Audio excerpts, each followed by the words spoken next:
Hello everyone, welcome to NEET Guru classes. तो आज हम माइंड मैप सीरीज का आखिरी चैप्टर पढ़ने आ रहे हैं जिसका नाम है केमिकल कोऑर्डिनेशन एंड इंटीग्रेशन। काफी इंपॉर्टेंट चैप्टर है। सिलेबस की बात करें तो यहाँ पे सिलेबस में कोई चेंज नहीं किया गया है, तो इस चैप्टर को हम पूरा पढ़ेंगे जैसे हम पहले पढ़ते थे। ठीक है, तो शुरू करते हैं। सबसे पहले थोड़ा सा चैप्टर का नाम समझ लेते हैं। कोऑर्डिनेशन टर्म पिछले चैप्टर में मैंने पढ़ा दिया था आपको कि कोऑर्डिनेशन मतलब होता है अलग अलग ऑर्गन्स का एक साथ काम करना। पिछले चैप्टर का नाम था न्यूरल कंट्रोल एंड कोऑर्डिनेशन, है ना। तो कोऑर्डिनेशन मतलब अलग अलग ऑर्गन्स का या टिश्यूज का एक साथ मिलकर काम करना, इसको कोऑर्डिनेशन कहते हैं। अगर कोऑर्डिनेशन हार्मोन के द्वारा किया जाता है तो हम कहते हैं केमिकल कोऑर्डिनेशन, क्योंकि हार्मोन क्या है, एक तरह के केमिकल होता है। ठीक है, तो कुछ केमिकल्स या कह लो हार्मोन्स के द्वारा जो कोऑर्डिनेशन होता है उसे हम केमिकल कोऑर्डिनेशन कह देते हैं। और इंटीग्रेशन मतलब होता है जोड़ना, सिंपल सी भाषा में, है ना। तो बेसिकली हम अलग अलग बॉडी के जो अलग अलग हिस्से हैं उनको एक साथ जोड़ रहे हैं, ठीक है, जिससे वो कोऑर्डिनेट कर पाए। ठीक है, तो हार्मोन्स के द्वारा हम कोऑर्डिनेशन और इंटीग्रेशन को यहाँ पे देखेंगे इस चैप्टर में। ठीक है, तो शुरू करते हैं। सबसे पहले ये देखते हैं कि हार्मोन आता कैसे है। ठीक है, तो हमारे अंदर हमारी बॉडी में कई सारी ग्लैंड पाई जाती हैं जिन्हें हम एंडोक्राइन ग्लैंड कहते हैं। ठीक है, ये ग्लैंड्स डक्टलेस होती हैं, मतलब इनके अंदर किसी तरह का पाइप नहीं होता। फॉर एग्जांपल अगर अच्छा, दो तरह की ग्लैंड होती है, एंडोक्राइन और एक्सोक्राइन। ठीक है, अगर आप एक्सोक्राइन ग्लैंड को देखते हो, जैसे आपकी जो सलेवरी ग्लैंड होती है, तो मान लेते हैं ये सलेवरी ग्लैंड है आपकी। इस ग्लैंड से ऐसे एक डक्ट निकली होगी, एक पाइप निकली होगी, तो जो भी सलाइवा यहाँ पे बनता है वो ऐसे पाइप से होते हुए बाहर की ओर जाता है। ठीक है, पाइप होती है एक्सोक्राइन ग्लैंड्स में। लेकिन जो एंडोक्राइन ग्लैंड्स होती है उनके अंदर पाइप नहीं होती है। मान लेते हैं ये ग्लैंड है और बगल में यहाँ पे फ्लो हो रहा है ब्लड, है ना, ये यहाँ पे ब्लड फ्लो हो रहा है। तो ग्लैंड में से जो भी हार्मोन निकलता है वो सीधा ब्लड के अंदर आ जाता है। ठीक है, अच्छा, हार्मोन जो है वो सिर्फ एंडोक्राइन ग्लैंड से ही निकलता है, एक्सोक्राइन ग्लैंड से हार्मोन नहीं निकलता। ठीक है, तो बेसिकली ये क्राइटेरिया ही है हार्मोन का। अभी एक सेकंड रुक जाओ, अभी आपको समझ में आ जाएगा। तो एंडोक्राइन ग्लैंड्स डक्टलेस होती है, कोई डक्ट नहीं होती, सीधा जो भी निकलता है एंडोक्राइन ग्लैंड से, जो भी केमिकल निकलता है वो किसके अंदर चला जाता है, ब्लड स्ट्रीम के अंदर चला जाता है। ठीक है, जो एंडोक्राइन ग्लैंड्स होती हैं वो एक स्पेशल केमिकल सिक्रेट करती हैं जिन्हें हार्मोन्स कहते हैं। हार्मोन जो होते हैं उन्हें वो नॉन न्यूट्रिएंट केमिकल होते हैं, मतलब ऐसे केमिकल होते हैं जो कि न्यूट्रिएंट नहीं है, ना वो प्रोटीन है ना वो फैट है, मतलब उनमें से एनर्जी आप नहीं निकाल सकते, है ना, नॉन न्यूट्रिएंट केमिकल है। और ये इंटरसेलुलर मैसेंजर के रूप में काम करते हैं, मतलब एक सेल और दूसरी सेल के बीच में जो मैसेंजर होता है उसे इंटरसेलुलर मैसेंजर कहते हैं। ठीक है, तो डिफरेंट सेल्स के बीच के जो मैसेजिंग है ना, कह लो आप बातचीत है, वो इसके द्वारा हो सकती है, हार्मोन के द्वारा। ठीक है, अच्छा, एक important point, produce in trace amounts. Trace मतलब होता है बहुत कम, तो ये जो हार्मोन्स होते हैं ना वो हमेशा एंडोक्राइन ग्लैंड से बहुत ही कम अमाउंट में निकलते हैं। ठीक है, अब कई सारे एंडोक्राइन ग्लैंड्स को हम पढ़ेंगे और इसमें सबसे पहला आ जाता है हमारे पास हाइपोथैलेमस। हाइपोथैलेमस है ना, सबसे पहला एंडोक्राइन ग्लैंड हमारे पास। हाइपोथैलेमस जो है ये डायंसेफ्लॉन का बेसल पार्ट होता है, मतलब नीचे वाला हिस्सा होता है। डायंसेफ्लॉन क्या होता है, हमारे ब्रेन में एक हिस्सा पाया जाता है, मान लेते हैं कुछ ऐसा होता है वो हिस्सा। ठीक है, कुछ ऐसा हिस्सा है। ठीक है, इस पूरे भाग को, है ना, इस पूरे को हम डाइनकेफ्लॉन कहते हैं, डाइनसेफ्लॉन कहते हैं, जो भी आप कह लो, है ना, जो प्रोनाउंसिएशन जो आपको यूज करना है कर सकते हो। ठीक है, तो ये है हमारा डाइनकेफ्लॉन। ठीक है, इसका जो ये नीचे वाला हिस्सा है ये हाइपोथैलेमस होता है, और जो ये ऊपर वाला हिस्सा है ये थैलेमस होता है। ठीक है, तो बेसिकली थैलेमस और हाइपोथैलेमस इन दोनों को मिला के क्या बना है, डाइनकेफ्लॉन। तो हाइपोथैलेमस को हम क्या कहते हैं, बेसल पार्ट ऑफ द डाइनकेफ्लॉन, क्योंकि नीचे साइड है तो इस वजह से बेसल। ठीक है, तो hypothalamus is basal part of diencephalon. Hypothalamus के अंदर स्पेशल सेल्स होती हैं जिन्हें हम न्यूरोसेक्रेटरी सेल्स कहते हैं, और जो न्यूरोसेक्रेटरी सेल्स के न्यूक्लियस हो उन्हीं से हार्मोन निकलता है। अब ये जो हार्मोन निकल रहा है इस न्यूक्लियस से वो क्या करता क्या है, क्योंकि टारगेट ऑर्गन आपको हमेशा पूछा था कि वो हार्मोन काम क्या कर रहा है या किस ऑर्गन को टारगेट कर रहा है।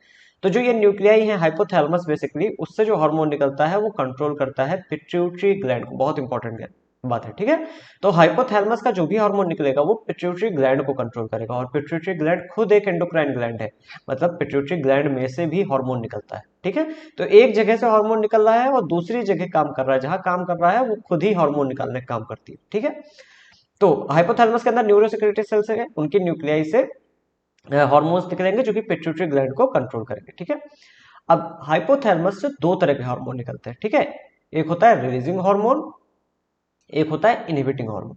इनके नाम से ही आपको पता चल जाएगा काम इनका। रिलीजिंग हार्मोन मतलब होता है ऐसा हार्मोन जो किसी चीज को रिलीज कराए या ना, या कह लो बाहर निकलो है। ठीक है, और इनहिबिटिंग हार्मोन मतलब होता है ऐसा हार्मोन जो किसी चीज को बाहर निकलने से रोकेगा। अब जो रिलीजिंग हार्मोन है ये क्या करता है, पिट्यूटरी ग्लैंड से हॉर्मोन्स को रिलीज कराता है। मैंने बताया आपको पहले ही, हल्का सा एक्चुअली गला खराब है मेरा, है ना, ठीक है। तो रिलीजिंग हार्मोन पिट्यूटरी ग्लैंड से हॉर्मोन्स को रिलीज कराता है, ठीक है। जैसे जीएनआरएच एक रिलीजिंग हार्मोन है। जीएनआरएच किसने सिक्रेट किया, हाइपोथैलेमस ने। जीएनआरएच का फुल फॉर्म होता है गोनेडोट्रोपिन रिलीजिंग हार्मोन, ठीक है। तो गोनेडोट्रोपिन रिलीजिंग हार्मोन, नाम से पता चल रहा है रिलीजिंग हार्मोन है। ये क्या करता है, पिट्यूटरी ग्लैंड्स से गोनेडोट्रोपिन्स नाम के हार्मोन्स को रिलीज कराता है। बेसिकली एलएच और एफएसएच आपने पढ़ा होगा। तो जो एलएच और एफएसएच होते हैं इनको हम गोनेडोट्रोपिन कहते हैं, क्योंकि ये गोनेड्स पे काम करते हैं। बेसिकली समझ लो ओवरी और टेस्टिस पे काम करते हैं, इस वजह से हम इन्हें गोनेडोट्रोपिन कहते हैं। तो गोनेडोट्रोपिन रिलीजिंग हार्मोन क्या करता है, पिट्यूटरी ग्लैंड पे जाके काम करेगा और उनसे कहेगा, पिट्यूटरी ग्लैंड से कहेगा कि गोनेडोट्रोपिन्स को यानी एलएच और एफएसएच को बाहर निकलो, ठीक है। इनहिबिटिंग हार्मोन क्या करता है, पिट्यूटरी ग्लैंड को हार्मोन निकलने से रोक देता है, stops pituitary from secreting hormone, ठीक है। एग्जांपल जैसे सोमैटोस्टैटिन। सोमैटोस्टैटिन एक इनहिबिटिंग हार्मोन है, कहां से निकलेगा, हाइपोथैलेमस से निकलेगा, और कहां पे जाके काम करेगा, पिट्यूटरी ग्लैंड, और पिट्यूटरी ग्लैंड से कहेगा कि ग्रोथ हार्मोन अब नहीं निकलना चाहिए, बंद कर दो। इनहिबिट मतलब होता है रोकना, तो inhibit release of growth hormone या जीएच, जीएच या जो ग्रोथ हार्मोन है उसको निकलने से ये रोक देगा, ठीक है। तो ये सोमैटोस्टैटिन, जीएनआरएच, एक एक एग्जांपल आप दोनों को याद रखना, रिलीजिंग और इनहिबिटिंग हार्मोन। हाइपोथैलेमस में यही दोनों एग्जांपल अच्छे से याद रखना है, जीएनआरएच और सोमैटोस्टैटिन, ठीक है। पिट्यूटरी ग्लैंड दूसरे नंबर पे आते हैं। पिट्यूटरी ग्लैंड को हमारी बॉडी में मास्टर ग्लैंड कहा जाता है, ठीक है, क्योंकि बहुत ज्यादा हार्मोन्स निकालती है, अभी आपको पढ़ेंगे, ठीक है। तो सेकंड नंबर की ग्लैंड है ना यहाँ पे। अब सबसे पहली चीज ये देखो कि हाइपोथैलेमस और जो पिट्यूटरी ग्लैंड है, यहाँ पिट्यूटरी के दो पार्ट होते हैं, पोस्टीरियर पिट्यूटरी यानी जो पीछे साइड है, एंटीरियर पिट्यूटरी मतलब जो आगे साइड है ना, जो आपके पीठ के साइड है, और जो आपके पेट के साइड है उसको एंटीरियर कहते हो, जो आपके पीठ के साइड है उसे पोस्टीरियर कहते हो, है ना। तो पिट्यूटरी ग्लैंड को हम लोग दो भाग में डिवाइड कर दिया, एंटीरियर पिट्यूटरी है ना, पोस्टीरियर पिट्यूटरी और एंटीरियर पिट्यूटरी, ठीक है। अब हाइपोथैलेमस और एंटीरियर पिट्यूटरी जो होती है, एंटीरियर पिट्यूटरी, ये दोनों कनेक्टेड होते हैं पोर्टल सर्कुलेशन से। अब पोर्टल सर्कुलेशन क्या होता है, तो देखो नॉर्मली जब भी हमारा, मान लेते हैं ये ऑर्गन नंबर 1 है और ये ऑर्गन नंबर 2 है, या ऐसे न लिखो, ऐसे लिखो, मान लेते हैं ये किडनी है ना, और ये हमारी लंग्स है। कभी भी किडनी से ब्लड डायरेक्ट लंग्स में नहीं जाएगा, या फिर कभी भी लंग्स से ब्लड डायरेक्ट किडनी में नहीं आता है। कभी भी किडनी से लंग्स में अगर ब्लड जाना है तो उसे हार्ट से होते हुए जाना पड़ेगा। हार्ट हमारा सेंट्रल ऑर्गन है, यही हमारा जो ब्लड है उसको इधर उधर करता है ना। तो अगर किडनी से ब्लड को लंग्स में जाना है तो हार्ट से होते हुए जाएगा, लंग्स से वापस अगर किडनी में जाना है ब्लड को तो हार्ट से होते हुए, मतलब एक जगह से दूसरी जगह जब ब्लड ट्रेवल करता है तो उसके बीच में हमारा क्या आता है, हार्ट आता है, हमेशा ये होता है, ठीक है। लेकिन हम हर ऑर्गन के लिए होता है, ठीक है, लेकिन हमारे बॉडी में कई सारे पोर्टल सर्कुलेशन होते हैं। पोर्टल सर्कुलेशन में क्या होता है कि ब्लड जो होता है वो एक जगह से डायरेक्ट मतलब दूसरी जगह जा सकता है, जैसे हाइपोथैलेमस से डायरेक्ट एंटीरियर पिट्यूटरी के अंदर, ठीक है, डायरेक्ट ब्लड जा रहा है। ये कैसे आ गया, हाँ हट गया, ठीक है। तो पोर्टल सर्कुलेशन में एक ऑर्गन से ब्लड डायरेक्ट दूसरे ऑर्गन में चला जाता है, हार्ट को स्किप करते हुए, हार्ट की जरूरत नहीं पड़ती है। वही चीज यहाँ पे हुआ है, हाइपोथैलेमस से ब्लड जो है वो डायरेक्ट एंटीरियर पिट्यूटरी में आ रहा है, इसी को हम क्या कह रहे हैं, पोर्टल सर्कुलेशन, ठीक है। तो हाइपोथैलेमस एंटीरियर पिट्यूटरी से कैसे कनेक्टेड होती है, पोर्टल सर्कुलेशन। तो हाइपोथैलेमस से अगर सोमैटोस्टैटिन निकला तो वो कैसे जाएगा, पोर्टल सर्कुलेशन से होते हुए एंटीरियर पिट्यूटरी में आ जाएगा, ठीक है। अच्छा, हाइपोथैलेमस और पोस्टीरियर पिट्यूटरी जो होते हैं ये कनेक्टेड होते हैं सिंगल न्यूरॉन से, मतलब एक न्यूरॉन होती है जिसका कुछ भाग हाइपोथैलेमस के अंदर, कुछ भाग पोस्टीरियर पिट्यूटरी के अंदर होता है। तो उसी न्यूरॉन से डायरेक्ट हाइपोथैलेमस और पोस्टीरियर पिट्यूटरी का कनेक्शन होता है, और इसी वजह से हाइपोथैलेमस से जो भी चीजें निकलेंगी वो मतलब बहुत जल्दी ट्रेवल करेंगी पोस्टीरियर पिट्यूटरी तक, है ना। अब देखो, अब थोड़ा सा यहाँ पे क्लासिफिकेशन, जो एंटीरियर पिट्यूटरी है ना इसे हम एडिनो हाइपोफाइसिस कहते हैं, और जो पोस्टीरियर पिट्यूटरी है इसे हम न्यूरो हाइपोफाइसिस कहते हैं। एडिनो हाइपोफाइसिस जो होता है इसके दो भाग होते हैं, पार्स डिस्टाइलिस और पार्स इंटरमीडिया। एक्चुअल में पार्स डिस्टाइलिस को ही हम एंटीरियर पिट्यूटरी कहते हैं एक्चुअल में, लेकिन क्योंकि ह्यूमन के अंदर जो पार्स डिस्टाइलिस होता है और जो पार्स इंटरमीडिया होता है ये दोनों लगभग फ्यूज्ड होते हैं, मतलब एक दूसरे से एकदम जुड़े हुए होते हैं, इसी वजह से इन दोनों को मिला के एडिनो हाइपोफाइसिस कहा जाता है, और हम एडिनो हाइपोफाइसिस को ही एंटीरियर पिट्यूटरी कह देते हैं। अब यहाँ पे देखो कंफ्यूजन नहीं होगा, कोई पूछे एडिनो हाइपोफाइसिस कोई पूछे पिट्यूटरी ग्लैंड के कितने पार्ट, तो बोलना 2 पार्ट, और कौन कौन से, एडिनो हाइपोफाइसिस और न्यूरो हाइपोफाइसिस। एंटीरियर पोस्टीरियर ना बोलना, एंटीरियर पोस्टीरियर कॉमन है ना। लेकिन अगर आपको ऐसा कोई अच्छा सा सवाल ऐसा बनाना हो और अगर कोई पूछे कि पोस्टीरियर मतलब पिट्यूटरी ग्लैंड के कितने पार्ट, तो मेन ये दोनों है, एडिनो हाइपोफाइसिस और न्यूरो हाइपोफाइसिस।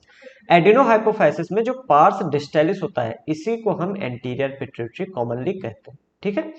तो पार्स डिस्टेलिस और पार्स इंटरमीडिएट ये 2 भाग होता है एडिनो हाइपोफाइसिस को। पार्स डिस्टेलिस को हम एंटीरियर पिट्यूटरी कहते हैं और ये कई हार्मोन सेक्रेट करता है, जैसे growth hormone, prolactin, ACTH, TSH, LH, FSH, सबके फुल फॉर्म अभी हम देखेंगे, ठीक है। ये सारे हार्मोन कहाँ से निकल रहे हैं, पार्स डिस्टेलिस या कह लो जिसे हम कॉमनली एंटीरियर पिट्यूटरी कह देते हैं। जो पार्स इंटरमीडिया है ये एक हार्मोन सिक्रेट करता है, एमएसएच, मेलानोसाइट स्टिमुलेटिंग हार्मोन। जो मेलानोसाइट्स होती हैं, जो हमारी स्किन की सेल्स होती हैं, उनको ये स्टिमुलेट करता है, ठीक है। तो पार्स इंटरमीडिया सिर्फ एक हार्मोन सिक्रेट करता है, एमएसएच, अच्छे से याद रखना।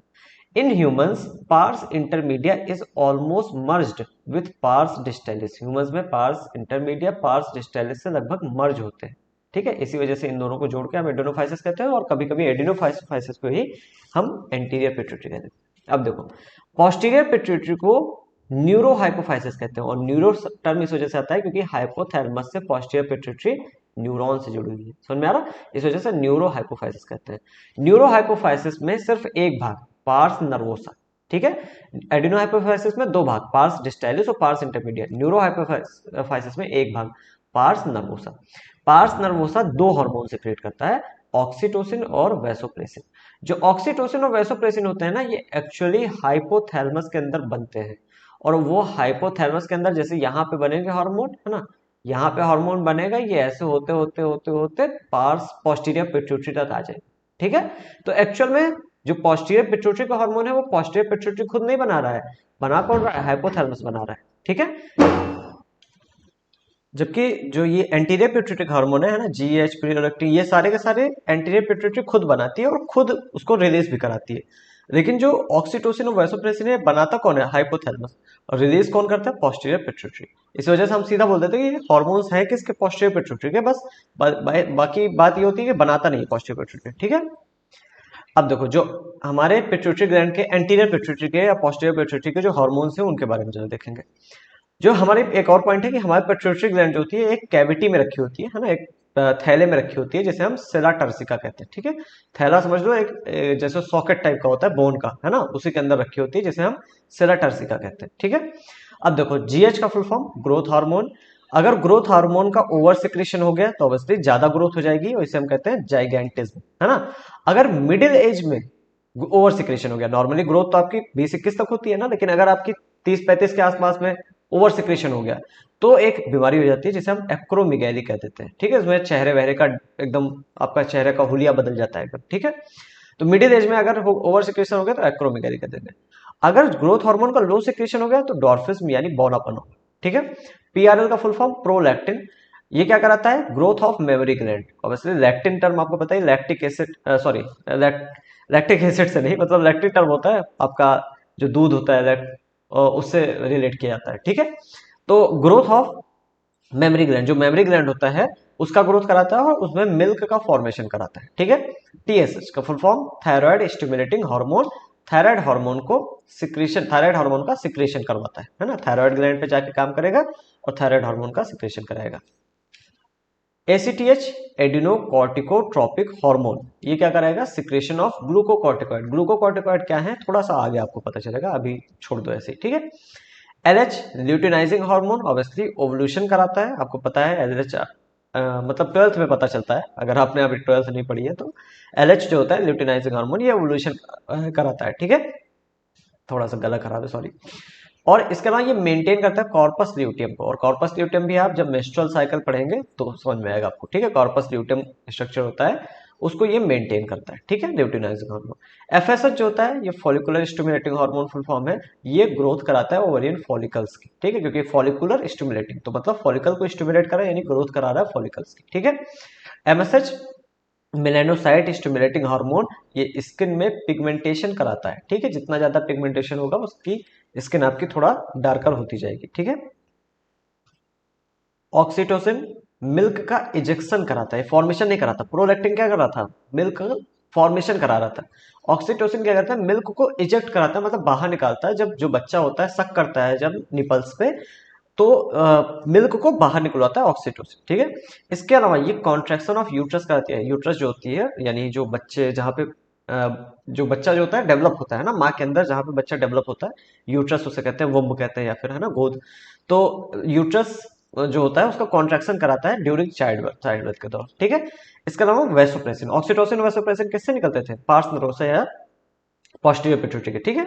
तो वैसोप्रेसिन जो होता है इसको एडीएच भी कहते हैं। एडीएच मतलब एंटी डाईयूरेटिक हार्मोन। वैसोप्रेसिन क्या करता है, reduces water loss through urine, urine से वाटर के लॉस को कम करता है। कई बार क्या होता है कि वाटर का लॉस बहुत ज्यादा होने लगता है, यूरिन आप बार बार करते हैं तो वाटर का लॉस बहुत ज्यादा होता है। इस समय एडीएच क्या करता है, वाटर को वापस से रीअब्सॉर्ब कराता है और वाटर वाटर के लॉस को रिड्यूस करता है, इसीलिए कहते हैं एंटी डायूरेटिक हार्मोन, ठीक है।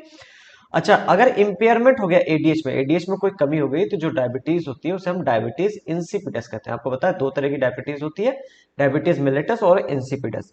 तो एडीएच में अगर इंपेयरमेंट हो गया तो उससे जो डायबिटीज होती है उसे डायबिटीज इंसिपिडस कहते हैं, और जो इंसुलिन की वजह से प्रॉब्लम हो रही थी, डायबिटीज जो हो रही थी, उसे डायबिटीज मिलेटस कहा जाता है, ठीक है। तो ये पिट्यूटरी ग्लैंड के हार्मोन थे और हाइपोथैलेमस के। पेज नंबर 2 पे चलते हैं। तीसरा ग्लैंड है हमारे पास पीनियल ग्लैंड। पीनियल ग्लैंड एक हार्मोन सिक्रेट करता है मेलेटोनिन, बहुत ही इंपॉर्टेंट हार्मोन। 24 आवर या कह लो डाईअर्नल रिदम को मेंटेन करता है। जो हमारा एक रिदम बना लेते हो आप बॉडी का कि हाँ इतने बजे उठना है, इतने बजे सोना है, इसको मेंटेन करने का काम मेलेटोनिन का होता है, ठीक है। तो 24 आवर रिदम जो होती है जिसे डाईअर्नल रिदम कहते हैं, है ना, उसको मेंटेन करता है। जैसे स्लीप वेक साइकिल, आप कब सो रहे हो कब जग रहे हो। टेम्परेचर रिदम मतलब आपका सुबह का टेम्परेचर ज्यादा होता है, आप नॉर्मली देखो है ना, सुबह जब आप उठते हो तो हल्का सा गर्म होता है शरीर, ठीक है। तो ये मेलेनिन का काम, मेलेटोनिन का काम होता है, ठीक है। इसके अलावा मेटाबॉलिज्म को कंट्रोल करता है। मेटाबॉलिज्म आपको पता है ना, जो फैट है प्रोटीन है इनकी, इनको तोड़ के एनर्जी निकालना, ये सब काम जो होता है, या हमारे अंदर बॉडी में जितनी भी रिएक्शंस होती हैं उनको मिला के क्या कहते हैं, मेटाबॉलिज्म। तो मेटाबॉलिज्म कराता है ये, पिगमेंटेशन कराता है ये, मेंस्ट्रुअल साइकिल को इफेक्ट करता है, और डिफेंस में भी काम आता है, मतलब हमारी बॉडी को बाहर की चीजों से बचाता है, ठीक है। तो पीनियल ग्लैंड का एक ही हार्मोन है और ये सारे काम आपको याद करने हैं, सारे पूछे जाते हैं, ठीक है। एक एक काम मैंने फालतू नहीं लिखे, सारे काम पूछे जाते हैं, ठीक है। चौथा हार्मोन है हमारा थायराइड ग्लैंड, सॉरी चौथा ग्लैंड है, ठीक है। चौथा ग्लैंड है जो थायराइड ग्लैंड होता है, इसमें दो लोब होते हैं और दोनों लोब इस्थमस नाम के एक कनेक्टिव टिश्यू से कनेक्टेड होते हैं एक दूसरे से, है ना। दो लोब होंगे जो कि कनेक्टेड होंगे इस्थमस नाम के कनेक्टिव टिश्यू से, ठीक है। अब जब थायराइड ग्लैंड आप देखोगे तो इसमें दो चीजें होती है थायराइड ग्लैंड में, स्ट्रोमल टिश्यू और फॉलिकल्स। जो फॉलिकल्स होते हैं इनके अंदर फॉलिकुलर सेल्स होती हैं, ठीक है। ये देखो बाहर बाहर फॉलिकुलर सेल्स है, जो रेड कलर की मैंने आपको दिखा रखी है, ये सब क्या है, फॉलिकुलर सेल्स है, और बीच में होती है कैविटी, ठीक है। अब जो ये फॉलिकुलर सेल्स होती है ना, यही सिक्रीट करती है हार्मोन को। कौन से दो हार्मोन, टेट्रा आयोडोथायरोनिन जिसे आप थायरॉक्सिन कहते हैं नॉर्मल भाषा में, या T4 कहा जाता है इसी को, और ट्राई आयोडोथायरोनिन जिसे आप T3 कहते हैं, ठीक है। तो T3 या T4 कौन सिक्रेट करता है, फॉलिकुलर सेल सिक्रेट करती है, ठीक है। इनको क्या कहते हैं, टेट्रा आयोडोथायरोनिन और ट्राई आयोडोथायरोनिन। एक इंपॉर्टेंट क्वेश्चन सिंपल पूछा जाता है कि जो थायरॉक्सिन जो होता है वो कौन सा होता है, ट्राई की टेट्रा। तो थायरॉक्सिन टेट्रा आयोडोथायरोनिन होता है, T4 होता है थायरॉक्सिन, ठीक है। क्या फंक्शन होता है जो थायराइड ग्लैंड के हार्मोन्स होते हैं T3 T4, इनका फंक्शन क्या होता है, control metabolism of fat and carbohydrate, fat carbohydrates etcetera की मेटाबॉलिज्म को कंट्रोल करते हैं। इसके अलावा टीसीटी नाम का एक हार्मोन निकलता है थायराइड ग्लैंड से, है ना, थायरोकैल्सिटोनिन, जिसका मतलब फुल फॉर्म होता है थायरोकैल्सिटोनिन, टीसीटी। ये क्या करता है, लोअर ब्लड कैल्शियम लेवल, जो ब्लड में हमारे कैल्शियम का लेवल है उसको कम करता है। और एक्चुअल में ये करता क्या है ना, हमारे ब्लड से कैल्शियम निकालता है। मान लेते हैं ये एक हमारी बोन है, ऐसे कौन सी बोन होती है, ठीक है, ऐसे कोई बोन बना देते हैं, ये हमारी बोन है, तो हमारे ब्लड में जो कैल्शियम है ना उसको निकाल के बोन पे जाके डिपॉजिट करवा देगा। इससे क्या होगा, ब्लड में कैल्शियम का कमी हो जाएगी, ठीक है। तो थायराइड कैल्सिटोनिन क्या करता है, लोअर ब्लड कैल्शियम लेवल, ठीक। इसका नाम वाटर इलेक्ट्रोलाइट बैलेंस भी थायराइड ग्लैंड के द्वारा ही कंट्रोल किया जाता है, ठीक है। हाँ। तो तीन हार्मोन याद रखना है ना, T3 T4 और टीसीटी यानी थायरोकैल्सिटोनिन, ठीक है। अब आते हैं हाइपोथायरॉयडिज्म पे। हाइपो मतलब होता है कम काम करना। तो देखो जैसे मतलब हाइपो मतलब होता है कम, है ना। तो यहाँ होता क्या है, थायराइड ग्लैंड जो होता है जितना नॉर्मली काम करना चाहिए उससे कम काम करता है। और रीजन क्या होता है, लो आयोडीन, मतलब आयोडीन की कमी। ठीक है। अब देखो ये एक दिन की बात नहीं है कि आज आज दिन भर मान लीजिए आपने नमक नहीं खाया तो आज आज ही से दिक्कत होने लगी आपको। ये आपकी जब हैबिट में आ जाता है तो प्रॉब्लम होती है। मतलब जैसे कुछ लोग होते हैं कि नमक बहुत ही कम खाते हैं और हमेशा कम खाते हैं, तो वो दिक्कत है। कुछ लोग होते हैं बहुत ज्यादा नमक खाते हैं और हमेशा ज्यादा ही खाते हैं, तो वो भी दिक्कत है। ठीक है। अब हाइपोथायराइडिज्म की वजह से क्या क्या हो सकता है, पहला गोइटर, थायराइड ग्लैंड जो होता है बड़ा सा हो जाता है। ठीक है, आपको पता है घेंगा जिसे कहते हैं। ठीक है। दूसरा abnormal menstrual cycle, menstrual cycle जो फीमेल्स में है एबनॉर्मल हो जाएगी। प्रेगनेंसी के दौरान अगर हाइपोथायराइडिज्म हुआ तो उससे क्रिटिनिज्म नाम की एक बीमारी हो जाती है। ठीक है, जो बच्चा पैदा होता है उसके अंदर। तो जो बच्चा पैदा होगा उसका मेंटल रिटार्डेशन हो जाएगा, यानी मानसिक रूप से कमजोर होगा। लो आईक्यू होगा, यानी उसकी दिमाग की सोचने की क्षमता जो होती है वो थोड़ी कम होगी। एबनॉर्मल स्किन, स्किन की कोई ना कोई डिसीज रहेगी उसकी। और डीफ म्यूटिज्म यानी गूंगा और बहरा भी हो सकता है। ठीक है, तो ये प्रेगनेंसी के दौरान लो आयोडीन की कमी से होता है। ठीक है। हाइपरथायराइडिज्म मतलब होता है ज्यादा काम करना, मतलब जो थायराइड ग्लैंड है वो जरूर ज्यादा काम कर रहा है, हार्मोन्स ज्यादा निकल रहे हैं। इससे होता है एक्सोप्थेल्मिक गोइटर। ठीक है। अच्छा, ये भी एक दिन की बात नहीं है, एक दिन आपने नमक ज्यादा खा लिया तो हाइपरथायराइडिज्म हो गया ऐसा, मतलब थायराइड ज्यादा काम करने लगा और एक ही दिन में आपको सब हो गया, ऐसा कुछ नहीं होता है ना। टाइम की बात होती है, आप लगातार ऐसा ज्यादा ही ज्यादा खाते रहे तो दिक्कत होगी। ठीक है। एक्सोप्थेल्मिक गोइटर क्या है, ग्रेव्स डिसीज जिसे कहते हैं, है ना। इसमें क्या होता है, थायराइड ग्लैंड यहाँ पे भी एनलार्ज होता है, तो आपका दोनों होता ही है ना। लो आयोडीन में भी होता है, हाइपो में भी ग्वाइटर होता है, हाइपर में भी ग्वाइटर होता है, लेकिन हाइपर वाले को एक्सोप्थेल्मिक ग्वाइटर ग्रेव्स डिसीज कहते हैं। थायराइड ग्लैंड अगेन आपका बढ़ जाएगा। प्रोट्यूजन ऑफ आईबॉल, आंखें आपकी प्रोट्यूड होंगी, मतलब बाहर को निकलने, ऐसे लगेगा कि एकदम बाहर निकल रही है। ठीक है। Increased basal metabolic rate, BMR जिसे हम कहते हैं, बीएमआर बढ़ जाएगा। बेसल मेटाबॉलिक रेट क्या है, बेसिकली जो रिएक्शंस चल रही थी आपकी बॉडी में उनका रेट या उनका आपका लो ड्यूरेशन जो है वो कम हो जाएगी, उनका रेट बढ़ जाएगा, है ना, जल्दी जल्दी होने लगेगी। इसी वजह से वेट लॉस होगा, जो वेट है वो आपका धीमे धीमे लॉस होने लगेगा। तो ये एब्जॉर्प्थेल्मिक या ग्रेव्स डिसीज होगी। ठीक है, ये हमने पढ़ दिया थायराइड ग्लैंड। अब आते हैं आगे पैराथायराइड ग्लैंड, 5वें नंबर पे। पैराथायराइड ग्लैंड, जो थायराइड ग्लैंड होता है ना उसी के पीछे चार छोटी छोटी ग्लैंड्स होती हैं, वही है पैराथायराइड ग्लैंड। ठीक है, थायराइड ग्लैंड के जस्ट पीछे होती है। ठीक है, जो टोटल कितनी होती है, चार। पैराथायराइड ग्लैंड कितनी होती है, चार। ठीक है, ये क्या सिक्रेट करती है, पीटीएच। पीटीएच मतलब पैराथायराइड हार्मोन। पैराथायराइड हार्मोन जो होता है ये हाइपर कैल्सिमिक हार्मोन, मतलब इसका काम होता है increase calcium level in blood, blood में ये कैल्शियम लेवल को बढ़ाता है। एक हार्मोन याद है टीसीटी, थायरोकैल्सिटोनिन, ब्लड में कैल्शियम को कम करता था, और ये क्या करता है, बढ़ाता है। जब भी कोई दो हार्मोन एक दूसरे को उल्टा काम करते हैं, एक बढ़ा रहा है या एक कम कर रहा है, मान लेते हैं, है ना, एक बढ़ा रहा है और एक कम कर रहा है, जब भी दो हार्मोन्स एक दूसरे को उल्टा काम करते हैं हम एंटागोनिस्ट कहते हैं उन्हें, है ना। तो टीसीटी सॉरी, हाँ हाँ टीसीटी है ना, थायरोकैल्सिटोनिन। टीसीटी और पीटीएच एक दूसरे के एंटागोनिस्ट। ठीक है, क्या कहते हैं, एंटागोनिस्ट, मतलब एक दूसरे को उल्टा काम करते हैं। टीसीटी क्या करता था, ब्लड कैल्शियम को कम करता था, ये बढ़ा रहा है। ठीक है, इसका नाम है पैराथायराइड हार्मोन। बोन डीमिनरलाइजेशन, यानी बोन के मिनरल्स को कम करेगा, मतलब बोन में से मिनरल्स को निकाल देगा, तो बोन का डीमिनरलाइजेशन हो जाएगा। ठीक है, थाइमस पे आते हैं। थाइमस ग्लैंड ये हमारे इम्यून सिस्टम को डेवलप करता है। थाइमस ग्लैंड जो होता है वो ओल्ड पीपल्स में डी जनरेट कर जाता है, मतलब जो बूढ़े लोग होते हैं, क्या होता है, थायराइड थाइमस ग्लैंड जो है सबसे बड़ा साइज थाइमस ग्लैंड का बच्चों में होता है। जैसे जैसे आपकी एज बढ़ती है थाइमस ग्लैंड का साइज जो होता है वो कम होता रहता है, और इसी वजह से आपकी इम्यूनिटी भी थोड़ी थोड़ी कम होती रहती है। ओल्ड पीपल में काफी ज्यादा डिजनरेट कर जाता है, काफी कम हो जाता है साइज थाइमस ग्लैंड का, इस वजह से उनकी इम्यूनिटी कम हो जाती है। ठीक है, थाइमस ग्लैंड थाइमोसिन नाम का हार्मोन सिक्रेट करता है। थाइमोसिन टी लिम्फोसाइट्स का डिफरेंशिएशन कराती है, बेसिकली टी लिम्फोसाइट को आप समझ लो, आप कह लो बनाती हैं। ठीक है, टी लिम्फोसाइट में से अलग, क्योंकि अभी तो नहीं पढ़ोगे आप, आगे हो सकता है अगर जरूरत पड़े तो हो सकता है पढ़ो, नहीं तो जरूरत भी नहीं है ना।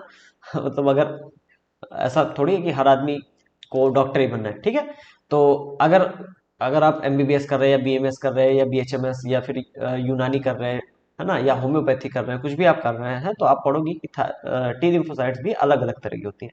तो थाइमोसिन का काम होता है ये टी लिम्फोसाइट्स का डिफरेंशिएशन कराना, उनको अलग अलग रूप देना बेसिकली। ठीक है, हेल्प प्रोडक्शन ऑफ एंटीबॉडी, यानी एंटीबॉडी की भी प्रोडक्शन में ये हेल्प करती है। ठीक है, थाइमस के बाद आते हैं एड्रिनल ग्लैंड। एड्रिनल ग्लैंड जो होता है टोटल दो होते हैं, वन ऑन ईच किडनी, हर एक किडनी पे एक एड्रिनल ग्लैंड होता है, टोटल दो होते हैं। ठीक है, ट्रायंगुलर शेप में होते हैं किडनी को। ठीक है, अब एड्रिनल ग्लैंड जो होता है इसके दो भाग हमने कहे, एड्रिनल ग्लैंड के दो भाग हमने किए। जो अंदर वाला भाग है उसे एड्रिनल मेडुला कहते हैं और जो बाहर वाला भाग है उसे एड्रिनल कॉर्टेक्स कहते हैं। पहले मेडुला की बात करते हैं। एड्रिनल मेडुला से जो हार्मोन निकलते हैं उन्हें हम कैटेकोलामिन्स कहते हैं। एग्जाम्पल में मतलब कैटेकोलामिन्स में कौन कौन से आते हैं हार्मोन, एड्रेनलिन और नॉन एड्रेनलिन, यानी एड्रेनलिन और नॉन एड्रेनलिन को मिला के कैटेकोलामिन कहा जाता है। एड्रेनलिन को ही हम एपिनेफ्रिन कहते हैं और नॉन एड्रेनलिन को ही हम नॉन एपिनेफ्रिन भी कहते हैं। ठीक है, तो दोनों शब्द आपको याद होने चाहिए। अब जो एड्रेनलिन या फिर नॉन एड्रेनलिन है, ये दोनों का दोनों इमरजेंसी हार्मोन कहलाता है या फिर फाइट और फ्लाइट हार्मोन कहलाता है ना, दोनों। अब इमरजेंसी हार्मोन या फाइट और फ्लाइट, फाइट मतलब होता है लड़ो या फिर फ्लाइट मतलब निकल लो, ठीक है। इमरजेंसी हार्मोन इसलिए कहते हैं क्योंकि जब भी आप इमरजेंसी में होते हैं, कोई ऐसा आपने तो कुछ डर गए किसी वजह से या किसी कोई इमरजेंसी सिचुएशन में आ गए, तो आपके अंदर दोनों हार्मोन निकलेंगे, एड्रेनलिन और नॉन एड्रेनलिन। इनका काम क्या है, या फिर आप उस सिचुएशन से लड़ोगे या फिर आप उस सिचुएशन से भागोगे, ठीक है। और ऐसा कोई बड़ी बात नहीं है, भागना भी जरूरी होता है, ठीक है। आपके दिमाग, क्योंकि दिमाग आपको भगवान ने इसीलिए दिया है कि आप सोच सको कि कहाँ क्या करना है, कहाँ फाइट करना है, कहीं फ्लाइट करना है, ये दोनों आपको दिमाग भगवान ने दिया है, तो सोचो, है ना। ऐसे पागल नहीं बनते हैं कि निकल लो, नहीं हम खड़े हो जाएंगे चाहे जो हो जाए, है ना, ऐसा नहीं होना चाहिए। तो फाइट करो या फिर फ्लाइट करो, दो में से एक काम करो, ठीक है। अच्छा, तो ये इमरजेंसी या हार्मोन्स या जो एड्रेनलिन और नॉरएड्रेनलिन करते क्या है, ये इंक्रीज कर देते हैं आपकी अलर्टनेस बढ़ा देते हैं, प्यूपिल्स को डायलेट कर देते हैं। इससे क्या होता है ना, ज्यादा लाइट आपके आंखों में ज्यादा लाइट एंटर करती है और इससे आपको दिखाई अच्छे से देता है, ठीक है। आपको बहुत ज्यादा मान ली किसी दिन डर लग गया अचानक से, तो डर लगेगा, आप देखना आपको अच्छे से दिखने लगेगा आपकी आसपास की चीजें, क्योंकि प्यूपिल्स डायलेट होते हैं, ठीक है। पाइलो इरेक्शन मतलब जो आपका हेयर है, बॉडी हेयर, वो एकदम खड़े हो जाते हैं, आपको पता है ना। जब आपका एकदम पूरा बॉडी का हेयर खड़ा हो जाता है तो आपका ऑलरेडी पता है ना।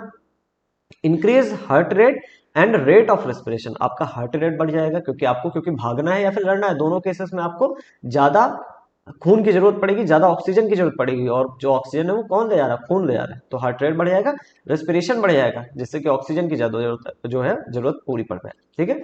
Increase breaking of glycogen, glycogen का टूटना शुरू हो जाएगा, क्योंकि ग्लाइकोजन से टूटने से ग्लूकोज मिलता है। हमारी बॉडी में जो ग्लूकोज होता है वो ग्लाइकोजन के फॉर्म में स्टोर किया जाता है, तो ग्लाइकोजन को टूटना शुरू हो जाएगा। लिपिड और प्रोटीन भी टूटने लगेंगे अगर एनर्जी की जरूरत पड़ी तो, है ना। पहले तो ग्लाइकोजन ही टूटता है, ठीक है। स्वेटिंग होगी, है ना, आपका पसीना निकलेगा, आपका थोड़ा सा ठंडा रहे सिस्टम में से, ठीक है। एड्रिनल कॉर्टेक्स जो होता है किस कौन सा भाग है, बाहर वाला भाग, है ना। एड्रिनल ग्लैंड का बाहर वाला भाग एड्रिनल कॉर्टेक्स कहलाता है। इसके 3 लेयर्स होती हैं। आउटर लेयर को जोना जोना ग्लोमेरुलोसा कहते हैं, मिडिल लेयर को जोना फेसिकुलरिस कहते हैं और इनर लेयर को जोना रेटिकुलेटा कहते हैं, ठीक है। ये 3 लेयर से बना हुआ है, ठीक है। जो हॉर्मोन्स निकलते हैं एड्रिनल कॉर्टेक्स से उन्हें कॉर्टिकॉइड कहते हैं। एड्रिनल मेडुला से जो हार्मोन निकल रहे थे किसे क्या क्या कहते थे, कैटेकोलामिन्स, ठीक है। एड्रिनल कॉर्टेक्स से जो हार्मोन निकल रहे हैं उन्हें कॉर्टिकॉइड्स कहते हैं। अच्छा, इन हार्मोन्स का अगर लो प्रोडक्शन होता है एड्रिनल कॉर्टेक्स के हार्मोन्स का, तो उससे एडिसन्स डिसीज होती है, ठीक है।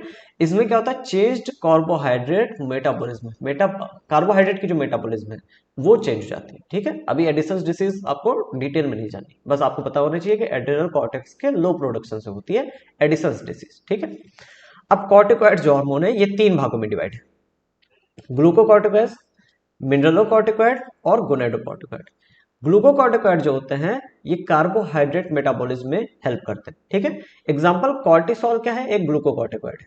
कॉर्टिसोल कई चीजों में काम करता है, बहुत इंपॉर्टेंट है, आरबीसी का प्रोडक्शन करता है, एंटी इन्फ्लामेटरी होता है, इन्फ्लामेशन में काम करता है ना। सप्रेस इम्यून रिस्पॉन्स, इम्यून के रिस्पॉन्स को भी कम करता है, ठीक है। आरबीसी प्रोडक्शन कई बार पूछा गया, ठीक है, कॉर्टिसोल से। इसके अलावा क्या सिमुलेट करते हैं जो ग्लूकोकॉर्टिकॉइड्स होते हैं, ये क्या सिमुलेट करते हैं, क्या कराते हैं, ग्लूकोनियोजेनेसिस से भी ग्लूकोज का फॉर्मेशन होता है। लाइपोलिसिस यानी लिपिड को तोड़ते हैं, प्रोटियोलिसिस यानी प्रोटीन को तोड़ने का काम करते हैं, ठीक है।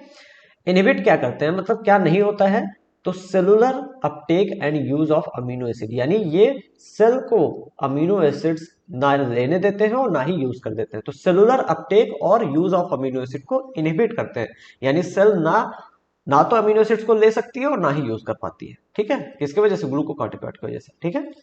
मिनरलोकॉर्टिकॉइड क्या करते हैं, नाम से पता चलता है, वाटर और इलेक्ट्रोलाइट्स का बैलेंस कराते हैं, ठीक है। Example aldosterone. एल्डोस्टेरॉन किडनी पे काम करता है। किडनी आप पढ़ोगे जब, है ना, पढ़ चुके हो, है ना, पढ़ तो चुके ही हो। उसमें डीसीटी जो पार्ट होता है ना, बेसिकली ज्यादातर भाग उसका जो एल्डोस्टेरॉन में जो है डीसीटी पे जाके काम करता है, later part of the tubule या डीसीटी पे काम करता है, ठीक है। और ये क्या करता है, reabsorption of sodium and water, water और सोडियम का रीअब्जॉर्प्शन कराता है, ठीक है।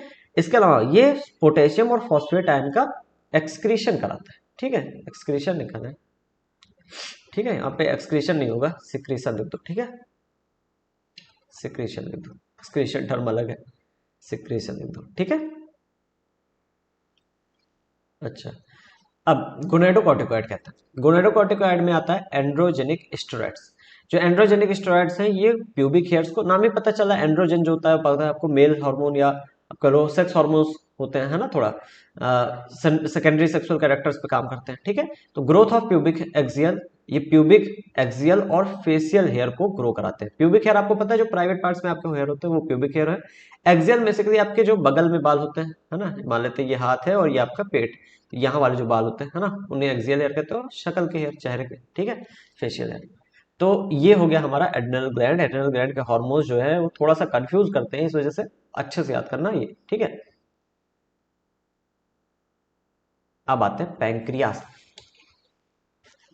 पैंक्रियास, पैंक्रियास एक कंपोजिट ग्लैंड है। कंपोजिट मतलब इसके पास एंडोक्राइन और एक्सोक्राइन दोनों पार्ट है। जो एंडोक्राइन ग्लैंड है, मतलब क्योंकि हम एंडोक्राइन पढ़ रहे हैं, है ना, एक्सोक्राइन ग्लैंड तो बेसिकली मतलब पैंक्रियास का जो एक्सोक्राइन पार्ट होता है वो तो डाइजेशन में हेल्प करता है। डाइजेशन एंड एब्जॉर्प्शन चैप्टर हटा दिया गया है, नहीं तो आप पढ़ते हैं, ठीक है। जो एंडोक्राइन ग्लैंड है वहां की बात कर रहे हैं फिलहाल हम इस चैप्टर में, ठीक है। जो एंडोक्राइन पार्ट है, क्योंकि पैंक्रियास कंपोजिट ग्लैंड है, तो इसका जो एंडोक्राइन पार्ट है वो बना है बेसिकली आइलेट्स ऑफ लैंगरहैंस। जो ये आइलेट्स ऑफ लैंगरहैंस है, ये आप समझ लो स्पेशल टाइप की सेल्स हैं, और ये कितनी होती है, 1 to 2 मिलियन, लगभग 1 से 2 मिलियन पैंक्रियास के अंदर ये होती है, आइलेट ऑफ लैंगरहैंस, ठीक है। अब आइलेट ऑफ लैंगरहैंस जो होती हैं, इनमें दो तरह की सेल, अल्फा सेल्स और बीटा सेल्स। जो अल्फा सेल्स होती है ये ग्लूकेगॉन को सिक्रेट करती हैं, और बीटा सेल्स जो होती है ये इंसुलिन को सिक्रेट करती है। और ये दोनों जो है, ग्लूकेगॉन और इंसुलिन, दोनों पेप्टाइड हार्मोन यानी प्रोटीन से बने हुए हार्मोन है ना। अब दोनों का काम देखते हैं। पहले ग्लूकोगन, ग्लूकोगॉन लीवर सेल्स यानी हिपैटोसाइट्स पे एक्ट करता है। लीवर सेल्स को हिपैटोसाइट भी कहा जाता है। हिपैटो टर्म आपको पता है लीवर के लिए, और रीनल टर्म किडनी के लिए यूज होता है, ठीक है। तो हिपैटोसाइट यानी लीवर सेल पे ग्लूकोगॉन काम करता है, और ये कराता क्या है, ग्लाइकोजेनोलिसिस और ग्लूकोनियोजेनेसिस। ग्लूकोनियोजेनेसिस क्या है, फॉर्मेशन ऑफ ग्लूकोज, ठीक है। और ग्लाइकोजेनोलिसिस मतलब होता है ग्लाइकोजन को तोड़ना, और मैंने बताया था ग्लाइकोजन को टूटने से मिलेगा क्या, ग्लाइकोजन जो होता है वो किससे बना होता है, ग्लूकोज से। तो ग्लाइकोजन के टूटने से भी ग्लूकोज बनेगा, और ग्लूकोनियोजेनेसिस से भी ग्लूकोज बनेगा, यानी ग्लूकोज का लेवल बढ़ जाएगा। Increase blood sugar. अब ग्लूकोज का लेवल अगर एक दो बार बढ़ा तो कोई दिक्कत नहीं, लेकिन लगातार बढ़ेगा तो हम कहेंगे हाइपरग्लाइसीमिया हो जा रहा है। और हाइपरग्लाइसीमिया अगर लॉन्ग टाइम तक रहता है तो उससे होती है डायबिटीज मिलेटस, ठीक है। डायबिटीज मिलेटस में क्या होगा, glucose loss through urine, urine के थ्रू ग्लूकोज आएगा, लॉस होगा, इस वजह से यूरिन टेस्ट से ये कभी कभी पता भी किया जाता है। और formation of ketone bodies, ketone bodies का फॉर्मेशन भी होगा, ठीक है। और कीटोन बॉडीज डेंजरस होती है ना, अगर ज्यादा हो जाती है तो। इंसुलिन की बात करते हैं। इंसुलिन क्या करता है, ग्लाइकोजेनेसिस कराता है, यानी ग्लाइकोजन का फॉर्मेशन कराता है, formation of glycogen from glucose, यानी ग्लूकोज से ग्लाइकोजन बना देता है, यानी ग्लूकोज का लेवल कम होगा। इसके अलावा act on hepatocytes and adipocytes. Adipocytes क्या है, स्किन के नीचे सेल्स होती हैं, है ना, एडिपोसाइट्स उन्हें कहते हैं, मतलब वही होती हैं और क्या, है ना। तो हिपैटोसाइट तो आपको पता है लिवर सेल्स, और एडिपोसाइट्स इन दोनों पे काम करेगा, और ब्लड शुगर को कम करेगा, ब्लड ग्लूकोज लेवल को कम करेगा, जिससे हाइपोग्लाइसीमिया जिसे हम कहते हैं, है ना, नॉर्मली, ठीक है। अब आते हैं हमारे जो सेक्स ऑर्गन है वो क्या क्या सिक्रेट करते हैं, जैसे टेस्टिस। टेस्टिस में इंटरस्टिशियल्स या लेडिक सेल्स जो होती हैं ये एंड्रोजेंस को सिक्रेट करती हैं। एग्जांपल टेस्टोस्टेरोन एक तरह का एंड्रोजन होता है, ठीक है। अब जो एंड्रोजेंस होते हैं ये डेवलप करते हैं एसेसरी सेक्स ऑर्गन्स को, यानी जो ऐसे sex organ, accessory sex organ मतलब जो हमारे आप कह लो कॉपुलेशन में हेल्प करते हैं, एसेसरी मतलब होता है हेल्प करने वाले, ठीक है। तो development of accessory sex organ, growth of facial hairs, है ना, जो फेशियल चेहरे के हेयर्स होते हैं वो ग्रो होंगे, एग्रेशन आएगा। तो मेल्स के जो कैरेक्टर आते हैं ना, चेहरे पे बाल आएंगे, एग्रेशन आएगा, लो पिच ऑफ वॉइस होगी, etcetera. Spermatogenesis that is sperm का फॉर्मेशन भी कराते हैं, है ना, ये जो टेस्टोस्टेरोन होते हैं। और लिबिडो मतलब मेल सेक्स बिहेवियर को भी ये कंट्रोल करते हैं। लिबिडो मतलब होता है मेल सेक्स बिहेवियर, ठीक है। वैसे लिबिडो टर्म तो हमेशा ऐसे नहीं है, मेल के लिए नहीं यूज होता है, ये बेसिकली सेक्स बिहेवियर के लिए यूज होता है, चाहे वो मेल हो चाहे फीमेल हो, ठीक है। ओवरी जो होता है, इससे दो हार्मोन्स एस्ट्रोजन और प्रोजेस्टेरोन। एस्ट्रोजन जो होता है वो ओवरियन फॉलिकल से निकलता है, और ये क्या करता है, growth of sex organs and secondary sex character, है ना। सेकेंडरी सेक्स कैरेक्टर वही कि जो वॉइस होगी वो लो पिच की होगी, वॉइस होगी, है ना, ब्रेस्ट का डेवलपमेंट होगा, ये सब सेकेंडरी सेक्स कैरेक्टर होंगे, ठीक है। हाई पिच ऑफ वॉइस, अच्छा हाई पे, हाँ लो पिच तो हमारी होती है ना, हमारी आवाज होती है मोटी, इनकी होती है पतली लड़कियों की, है ना। तो हाई पिच ऑफ वॉइस, है ना, हमारी जब मैं बात कर रहा हूँ तो मैं अपनी बात कर रहा हूँ, ठीक है। ठीक है, high pitch of voice, memory gland का डेवलपमेंट एक्सेट्रा, ठीक है। प्रोजेस्ट्रॉन जो होता है ये कॉर्पस ल्यूटियम से सिक्रेट होता है, और ये स्टिमुलेट करता है formation of alveoli in memory gland. Memory gland में सेल्स होती है एल्वियोलाई, एल्वियोलाई का काम होता है मिल्क का फॉर्मेशन करना। तो जो ये मेमोरी ग्लैंड में एल्वियोलाई होती है, यही अ, इनको ये क्या करता है, फॉर्मेशन करता है, स्टिमुलेट फॉर्मेशन ऑफ एल्वियोलाई और प्रोजेस्ट्रॉन, ठीक है। आते हैं अपने लास्ट पेज पे। अब कुछ ऐसे हार्मोन्स हैं जो कि एंडोक्राइन ग्लैंड के द्वारा नहीं सिक्रेट किए जाते। तो hormones by tissues which are not endocrine gland, मतलब नॉर्मली हम हार्मोन की संज्ञा उसी को देते हैं, संज्ञा मतलब हार्मोन हम उसी को कहते हैं जो एंडोक्राइन ग्लैंड से निकलता है। लेकिन कुछ ऐसे केमिकल्स भी हैं, कलो हार्मोन्स ये मानते हैं, जो कि एंडोक्राइन ग्लैंड से नहीं निकलते। जैसे हार्ट जो होता है वो ऑब्वियसली हमारा ग्लैंड नहीं है, तो ऑर्गन है ना। हार्ट की जो एट्रिया की वॉल होती है, हार्ट में एट्रिया और वेंट्रिकल होते हैं, एट्रिया की जो वॉल होती है उससे एएनएफ निकलता है, ऑलरेडी आप पढ़ चुके हो एक बार। एएनएफ डिक्रीज करता है ब्लड प्रेशर को, ये आपने किडनी पढ़ते समय पढ़ाई की थी, है ना, एक्सक्रीशन वाला चैप्टर, है ना। तो एएनएफ क्या करता है, ब्लड प्रेशर को डिक्रीज करता है, एंटी नेट्रीयूरेटिक फैक्टर, है ना, इसे कहते हैं। तो ऑलरेडी हम डिटेल में पढ़ चुके हैं ये चीज।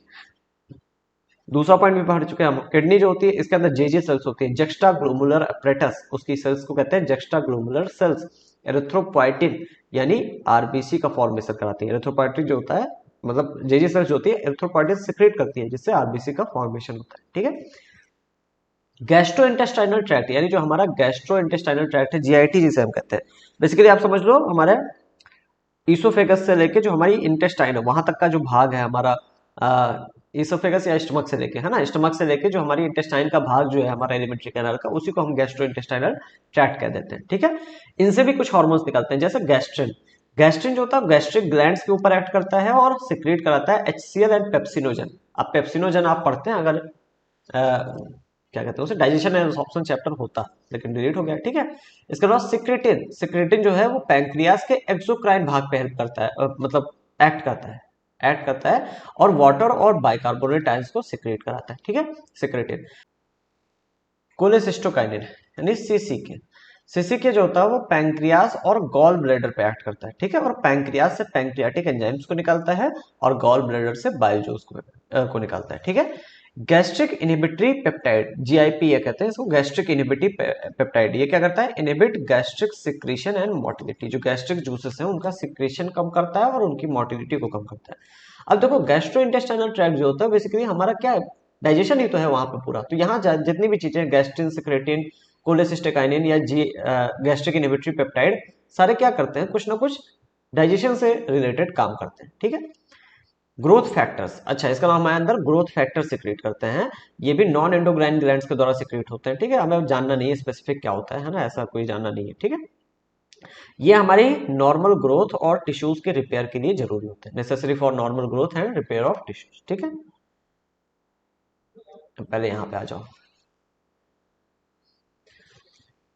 अब हार्मोन जो होता है मैंने बताया कि ये नॉन न्यूट्रिएंट केमिकल होता है ना, ये अलग इसमें, ये मतलब इससे हम वो नहीं निकाल सकते, एनर्जी नहीं निकाल सकते, है ना, नॉन न्यूट्रिएंट केमिकल होता है, ठीक है। अब ये अलग अलग चीजों से बना होता है, जैसे कुछ हार्मोन्स होते हैं जो पेप्टाइड, पॉलीपेप्टाइड या प्रोटीन के बने होते हैं, जैसे इंसुलिन, ग्लूकेगॉन, पिट्यूटरी और हाइपोथैलेमिक हार्मोन्स। अब देखो यहाँ पे एग्जांपल बहुत पूछे जाते हैं, तो ये ऐसा नहीं मिलेगा, एक्सेट्रा करके नहीं लिखा है मैंने लिखा है इंसुलिन, ग्लूकेगॉन, पिट्यूटरी से जितने भी हार्मोन निकल रहे हैं, पिट्यूटरी ग्लैंड से, और हाइपोथैलेमस से जितने भी हार्मोन निकल रहे हैं, सारे के सारे कैसे होंगे, पेप्टाइड, पॉलीपेप्टाइड या प्रोटीन के बने होंगे, ठीक है। तो ये याद रखना है आपको कि अगर हाइपोथैलेमिक हार्मोन, जैसे मैंने यहाँ पिट्यूटरी हार्मोन लिख दिया, तो अगर उन्होंने पूछ दिया कि ग्रोथ हार्मोन का केमिकल नेचर क्या होता है, तो प्रोटीन का बना होता है, या पेप्टाइड या पॉलीपेप्टाइड का बना, क्यों, क्योंकि ग्रोथ हार्मोन पिट्यूटरी का हार्मोन है, ठीक है, ऐसे याद करना, ठीक है। स्टेरॉइड, कई हार्मोन स्टेरॉइड्स होते हैं जैसे कॉर्टिसोल, टेस्टोस्टेरोन, एस्ट्राडियोल और प्रोजेस्टेरोन, स्टेरॉइड हार्मोन है। आइडोथायरोनिन में आपका थायराइड हार्मोन आता है यानी T3 और T4, और अमीनो एसिड डेरिवेटिव्स यानी अमीनो एसिड के डेरिवेटिव से बने हुए, एग्जांपल में एपिनेफ्रिन और नॉन एपिनेफ्रिन आ जाएगा, ठीक है, अमीनो एसिड के डेरिवेटिव से बने होते हैं, ठीक है। अब आते हैं आखिरी में रिसेप्टर्स पे। तो देखो हार्मोन काम क्या करते हैं, कैसे करते हैं, तो जो हार्मोन्स होते हैं वो मैसेज मैसेज कैसे पहचान पहुंचाते हैं, तो हॉर्मोन्स या फिर सेल मेम्ब्रेन पे या फिर सेल के इनसाइड अंदर जाके मैसेज देते हैं। पहले हम देखते हैं सेल मेम्ब्रेन पे, ठीक है, सेल मेम्ब्रेन के ऊपर। तो जो सेल मेम्ब्रेन के ऊपर रिसेप्टर होता है, जैसे हर एक हार्मोन का एक अपना रिसेप्टर होगा, तो जो सेल मेम्ब्रेन के ऊपर रिसेप्टर होते हैं उन्हें कहते हैं membrane bound receptors. Hormone binds to these and generate secondary messengers like cyclic AMP, IP3 या कैल्शियम आयन। जो हार्मोन्स होते हैं वो मेम्ब्रेन बाउंड से, जो रिसेप्टर्स होते हैं उनसे पहले बाइंड करते हैं, और वो अंदर नहीं जाते, मतलब सेल के अंदर नहीं जा सकते, इस वजह से सेल मेम्ब्रेन पे ही रिसेप्टर है उस हार्मोन का, ठीक है। तो अंदर क्योंकि वो जा नहीं सकते, तो अब यहाँ पे सेकेंडरी मैसेंजर मतलब जनरेट होता है। जब हार्मोन बाइंड करेगा तो उससे जनरेट होगा सेकेंडरी मैसेंजर, जैसे साइक्लिक एएमपी, IP3, है ना, कैल्शियम आयन, ये सब क्या है, सेकेंडरी मैसेंजर्स, है ना। एग्जांपल में है पेप्टाइड हार्मोन्स। पेप्टाइड हार्मोन्स के जो रिसेप्टर्स होते हैं वो सेल मेम्ब्रेन पे होते हैं, तो हम कहते हैं पेप्टाइड हार्मोन्स के रिसेप्टर्स मेम्ब्रेन बाउंड रिसेप्टर्स होते हैं, ठीक है। सेल के अंदर भी रिसेप्टर्स पाए जाते हैं जिन्हें हम इंट्रासेलुलर या फिर न्यूक्लियर रिसेप्टर कहते हैं, ठीक है। इंट्रासेलुलर आपको पता है, इंट्रासेलुलर मतलब सेल के अंदर, है ना, और न्यूक्लियर क्योंकि न्यूक्लियस पे पाए जाते हैं जनरल, ठीक है। Form hormone receptor complex with genome, जो हमारा जीनोम होता है, जीनोम समझ लो, जो हमारा डीएनए होता है, उससे ये हार्मोन रिसेप्टर कॉम्प्लेक्स बना लेते हैं, ठीक है। एग्जांपल में जो स्टेरॉइड हार्मोन होते हैं और जो आयोडोथायरोनिन है ना, T3 या T4, ये क्या है, इनके रिसेप्टर्स इंट्रासेलुलर या फिर न्यूक्लियस पे होते हैं, तो न्यूक्लियर रिसेप्टर कहते हैं, ठीक है। तो इतना आपको यहाँ पे अच्छे से याद करना है, ठीक है। ये चीज जो मैंने बनाया ये आपको अच्छे से याद करनी है। जैसे मैंने यहाँ पे लिख दिया पिट्यूटरी हार्मोन्स, तो आपको सारे पिट्यूटरी हार्मोन्स के बारे में पता होना चाहिए। हाइपोथैलेमिक हार्मोन दे दिया, तो अगर GnRH के बारे में बोल रहा है या सोमेटोस्टेटिन के बारे में बोल रहा है तो वो पेप्टाइड हार्मोन, पॉलीपेप्टाइड या प्रोटीन का बना होगा, ठीक है। ये है हमारा चैप्टर, यहीं पे समाप्त होता है, ठीक है। तो कैसा लगा वीडियो कमेंट करके जरूर बताना, और कोई क्वेश्चन होगा तो वो भी पूछ लेना, और अगर अच्छा लगा होगा वीडियो तो लाइक कर देना, चैनल को शेयर कर देना, ठीक है।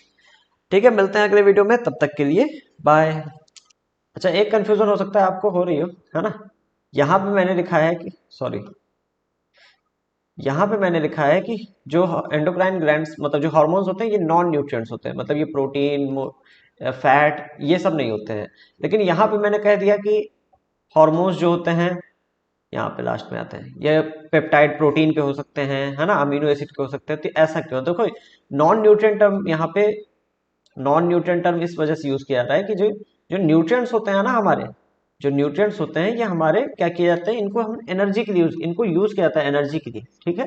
चाहे वो हमारा प्रोटीन हो, चाहे कार्बोहाइड्रेट हो, है ना, चाहे फैट्स हो, और इनको इनकी मेटाबॉलिज्म होती है ना, इनकी मेटाबॉलिज्म होती है, इनको रिएक्शंस के थ्रू ले जाया जाता है और इससे एनर्जी निकाली जाती है। तो न्यूट्रिएंट्स के अगर न्यूट्रिएंट्स है, नॉन न्यूट्रिएंट्स मतलब एनर्जी उनसे हम नहीं निकाल सकते। फॉर एग्जांपल इंसुलिन जो है ये भी प्रोटीन का ही बना है ना, लेकिन इससे हम एनर्जी नहीं निकाल सकते, इस वजह से नॉन न्यूट्रिएंट कहते हैं, ठीक है।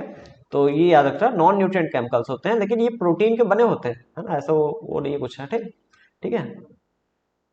चलो ठीक है, ठीक है, मिलते हैं अगले वीडियो में, तब तक के लिए बाय, और मजे करो, पढ़ाई करो, जो भी कर मन करे, गाना गाओ, डांस करो, बाय।